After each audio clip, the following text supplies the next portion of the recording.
Narowal Kotli plot کے مزار پیر سید سیف اللہ خالد گیلانی القادری پر سالانہ عرس مبارک کی تقریب زیر صدارت پیر سید عاطف علی شاہ گیلانی القادری سجادہ نشین دربار عالیہ کوٹ پلاٹ نارووال منعقد ہوئی،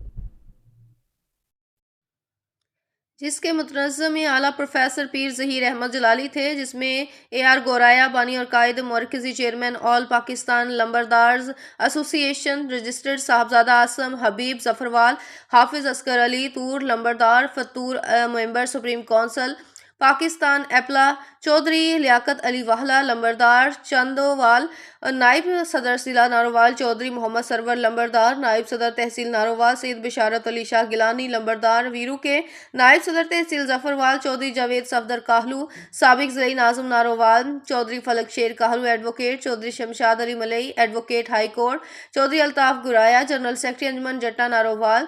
چودھری شہزاد گھمن، سابق یوسی ناظم سمیت کثیر تعداد میں علماء کرام نے شرکت کی۔ پروگرام کا آغاز تلاوت قرآن پاک سے ہوا۔ نعت خوانی کے بعد علماء کرام نے خطابات کیے، قرآن خوانی اور ذکر الہی کے بعد ختم پاک پڑھا گیا۔ اختتام پر حاضرین کو لنگر کھلایا گیا۔ آنے والے مہمانوں کا پروفیسر پیر ظہیر احمد جلالی نے شکریہ ادا کیا۔